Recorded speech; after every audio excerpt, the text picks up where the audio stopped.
Hey, this is Notser, and this is a look at the late tier German cruisers. At tier 6, we've got the Nurenberg, which received 2 buffs, one in each of the previous 2 patches. The first one was the HE change, which is kind of global from tier 4 plus. It improves your ability to do damage to section of the ship. If it has a slightly higher armor value, previously it might shatter. That's why most players would pick up Inertia Fuse.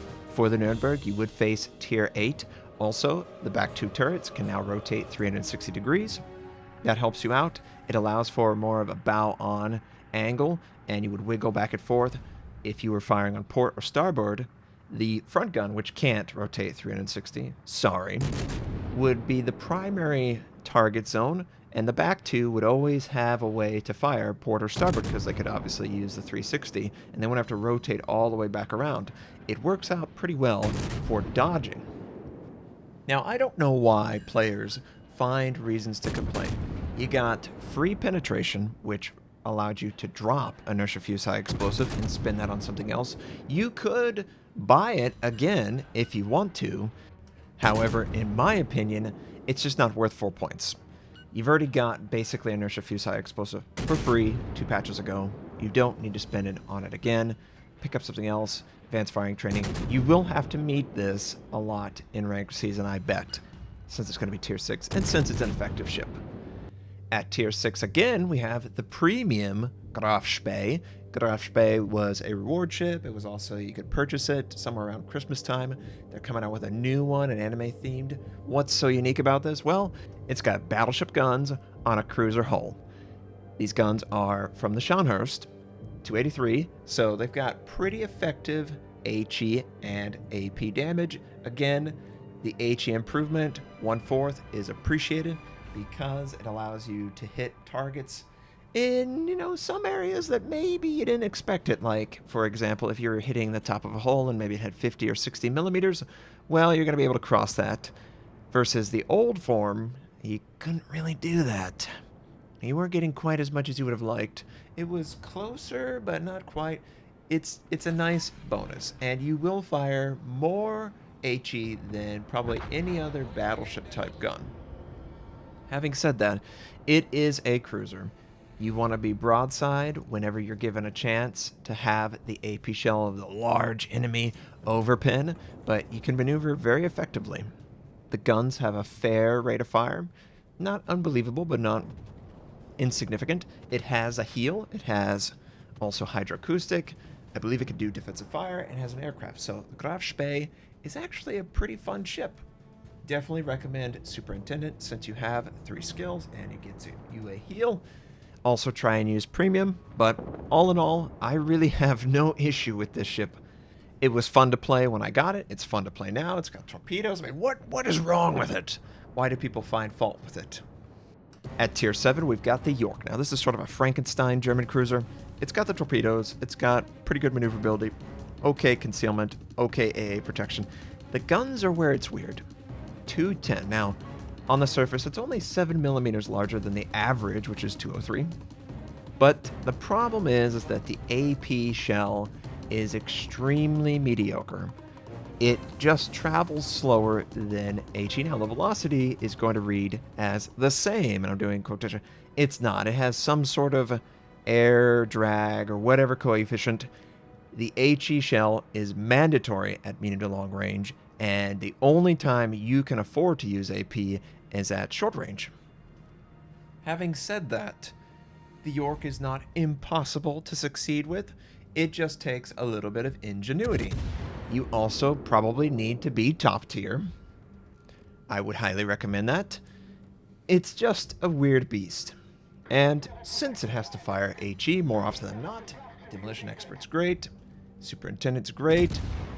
You might even pick up Expert Marksman a little bit faster than anything else, but the Germans take pretty fair damage from big battleship guns, and that's pretty true of all. The York is just a part of that cruiser, I don't know, the cruiser kill-off, extinction, when a battleship has you in their sights. Just focus on the strengths of the ship. Medium and long range, HE, light the target up.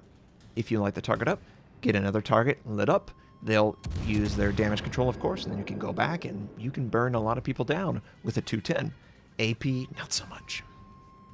At tier 8, we've got the Admiral Hipper. The Admiral Hipper, of course, is legendary. It's one of the last real German cruisers ever built. You've got the Prince Eugen, which I'll show you in a sec, basically Admiral Hipper class, and it's 8 203mm guns. The rate of fire is okay. That's one of the weaknesses of the ship, I think, but it's got great torpedo systems, really fast rearm, AA is pretty good, speed pretty fair, the concealment all right. There's really not a lot to complain about. And again, my sort of standard build that I've always gone on pretty much everything, you really are going to feel the rate of fire in this ship. You really do. At tier 9 and 10, you can pick up the rate of fire module. Not here. You just find yourself going, man, I have to compete with other cruisers who have 8-second reload. You've got a 12-second. Even going up against something like the Mogami. The Mogami has the 155, and you're going over here like, yeah, you know, I want to be able to fire faster. Please fire faster. I would like to fire faster. You just sit there and you wait and you wait and you wait on the guns. But Hipper has pretty good AP, pretty good HE. 203 with the 1/4 calculation's pretty nice. I think it gets it up to about 50 millimeters of armor penetration. So you shouldn't shatter unless you hit something like the top of a deck on the Yamato or a German battleship. Most of the battleships, you'll easily do damage to their bow, stern, the top of their hull, and some very specific decks all and around. It's really helpful to increase the damage output overall at medium and long range with HE. At tier 8, we have the Prince Eugen. It's basically the Hipper, slightly rescanned. It has two, not one, but two camos for it. The second one gives you a little bit more income. However, you do have to spend doubloons on that second camo. So it's a really weird premium. It doesn't really give you more. I mean, the concealment's a little worse. The maneuverability's a little worse. The A's a little worse.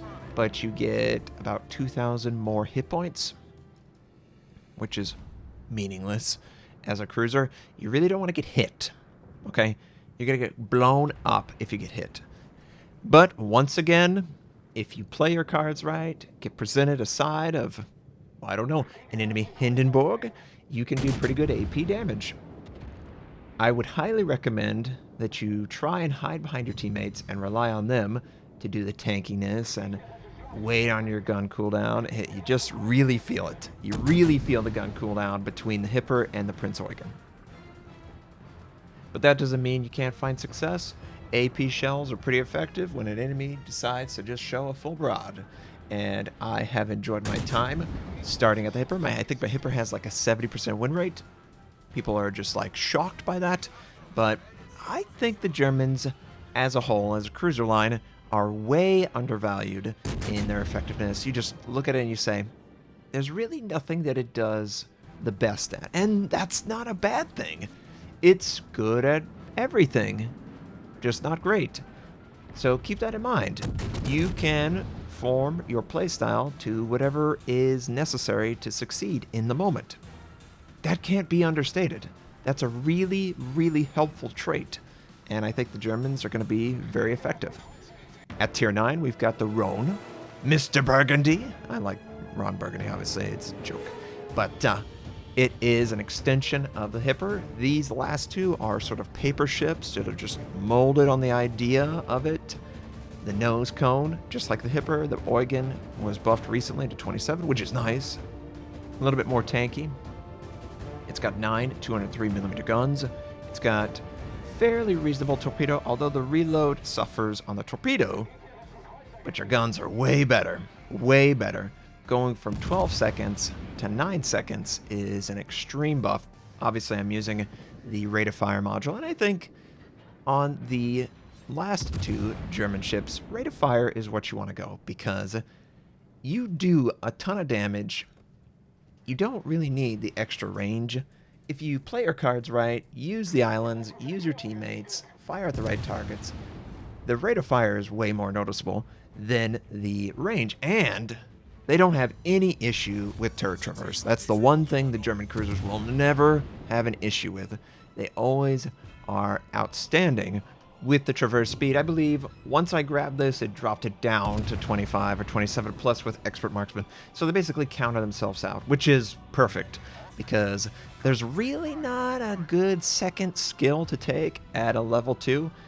I mean, you could take Jack of all trades, but it's so minor. Why not totally nerf the debuff that is accrued when you pick up the rate of fire module? I think that's just a better choice. Every second your guns are traversing is one less second that you can use towards DPS. And the Friedrich der Grosse! He wants to get me, but I'm trying to turn away. And you're going to take a lot. You've got to be very careful how you play these cruisers. Any cruiser, actually. You don't want to have too much armor for the shell to stick. You sort of want to go overpin or don't touch me. That's sort of the style. At tier 10, we've got the Hindenburg. This is a great ship. I've really enjoyed it. It received some slight alterations. I can't remember what it is, but suffice it to say, it's got the HE divided by 4. The nose cone was improved to 27 versus 25. It also has 9 203mm guns. It's got the torpedo systems. A pretty great AA, honestly. If you went in advanced firing training, basic firing training, you could basically be a great support ship, similar to the Minotaur, where it doesn't really use defensive fire, but it is a kill box for aircraft if they ever go over you. Same as the Rhone, I go rate of fire. I don't really feel like I need the range. Play it right, and I'll be effective. And you got to pick on people. Now, interestingly, the German 203s have enough penetration to break through the Hobodovsk's extra 50 millimeters of armor on the sides. You don't need to consider where you're shooting that thing. Just get hits on the target. And the reason I'm bringing it up at tier 10 is you're probably going to face it more often than not in the Hindenburg versus the other 203s, but I just want you to know you are really, really effective at killing destroyers, killing cruisers that show their sides, and doing AP damage against broadside battleships. You could be aggressive and stick with AP. However, I'm of the belief you use both of your ammo types to the best of your ability. Okay? HE at long range when they're angled, AP when you got that broadside, and you will be fantastic. I've had a lot of success in the Hindenburg, and I hope that you do too. I hope this was fun. Good luck out there for the German cruiser line. I hope you all have a fantastic day. It is worth it to get to the Hindenburg, by the way, if you're struggling like the York. Keep going. You're going to get some great ships. I hope you have a fantastic day, and I'll catch you next time.